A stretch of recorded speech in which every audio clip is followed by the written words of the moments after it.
Bonjour à tous, voilà, je vous présente ma petite Nissan Note, une voiture de 2010 achetée en 2013, aucun problème, jamais en panne, jamais changé une ampoule. Par contre, voilà, je fais cette vidéo pour prévenir les gens des arnaqueurs que sont les garagistes, parce qu'il y en a marre que les garagistes profitent du petit client qui ne s'y connaît pas en voiture pour arnaquer le monde. En résumé, j'ai eu un pare-brise fendu et en même temps, il fallait changer l'airbag côté passager, côté pilote à ma petite Nissan. J'ai donc pris contact avec un garage Nissan, pas de problème, on vous le fait monsieur, il n'y a pas de souci, tatati tatata, comme tous les garagistes sont toujours les meilleurs. Enfin bon, soit je conduis le véhicule. Effectivement, il change le pare-brise, il change l'airbag, j'espère qu'il est changé, parce que ça, j'ai pas su vérifier. Et je veux utiliser mon chauffage de voiture. Plus moyen. Chauffage ne fonctionnait plus. Airco ne fonctionnait plus. De là, je me pose la question, qu'est-ce que c'est pas possible, elle sort du garage, elle n'avait jamais eu de panne, et voilà que maintenant, elle est en panne de chauffage. Pour dégivrer et pour enlever la buée, bonjour. Donc, de ce fait-là, je téléphone au garage et j'explique la situation, monsieur, en disant quand même qu'elle sortait de chez eux. Donc voilà, il fallait absolument qu'ils me disent pourquoi il y avait ça et qu'est-ce qui s'était passé. Bon, bien entendu, fâché, vous m'accusez, tatati tatata, le cinéma habituel, c'est pas nous, c'est une coïncidence, et tatata. Enfin bon, voilà.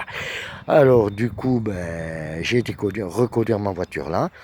On ne m'a pas laissé aller dans l'atelier voir. Le mécanicien est parti tout seul pendant quasi 1 heure.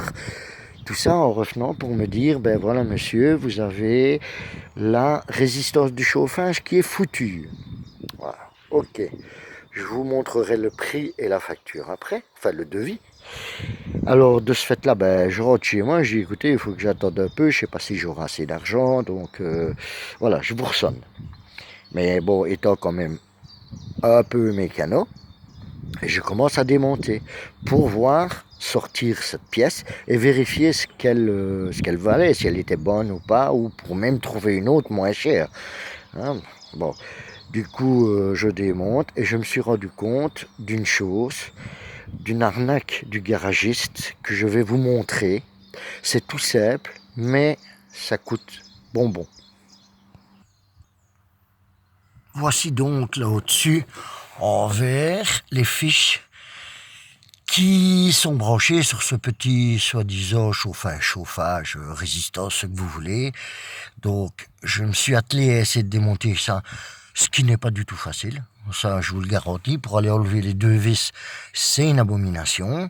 Et puis, après avoir enlevé les 2 vis, je n'arrivais pas trop, j'avais plus trop le temps, donc j'ai remonté, mais en regardant les fiches, vous allez voir ce que j'ai découvert. Donc, vous voyez, j'ai enlevé les 2 fiches, et je vais vous montrer ce que le garagiste a fait pour que le chauffage tombe en panne. Donc vous avez la grosse fiche avec plusieurs petits trous, d'accord, en parfait état.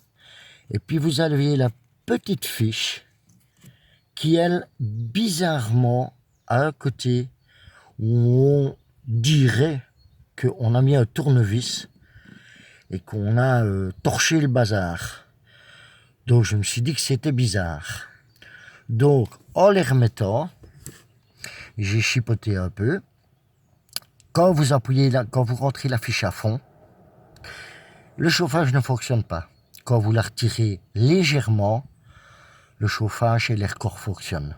Donc c'est un simple coup de tournevis qu'ils ont donné pour que ça tombe en panne. Et la preuve, c'est qu'ils ont fait un trait de marqueur sur l'endroit exact, venant sur la pièce exacte où ils ont abîmé, pour bien s'y retrouver quand j'accepterai de faire la réparation.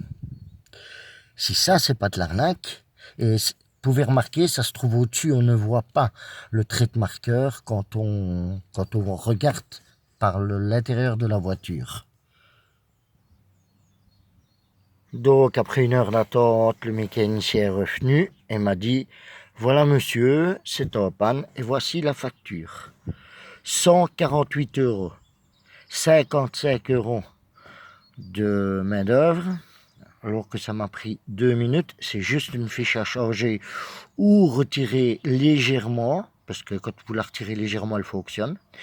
Mais voilà, on me fait 148 euros de truc. Donc je trouve ça inadmissible, étant donné que ce n'est pas la première fois que ça arrive chez d'autres garagistes qui coupent des durites pour que vous ayez une panne après, qui pètent votre Southlander, qui font croire que c'est la Southlander, et même quand vous la changez, ça ne fonctionne pas. Donc j'en ai un peu marre et je voulais faire cette vidéo vraiment pour que vous sachiez, il faut faire très attention aux garagistes. Limite, quand vous allez au garagiste, demandez-lui qu'il vous montre la pièce défectueuse et demandez-lui qu'il vous prouve par A plus B qu'il y avait vraiment quelque chose. Sinon, vous allez vous faire arnaquer. Et par les temps qui courent, se faire arnaquer, on n'a pas déjà trop les moyens grâce à notre cher gouvernement. Donc, il faudrait peut-être quand même essayer de commencer à économiser un peu. Donc, je vous remercie pour tous ceux qui vont regarder cette vidéo et j'espère qu'elle vous aidera. Voilà, je ne suis pas un youtubeur. Je fais ça uniquement parce que je rage que les garagistes soient des arnaqueurs. Sur ce, merci de m'avoir écouté et regardé. Bonne journée.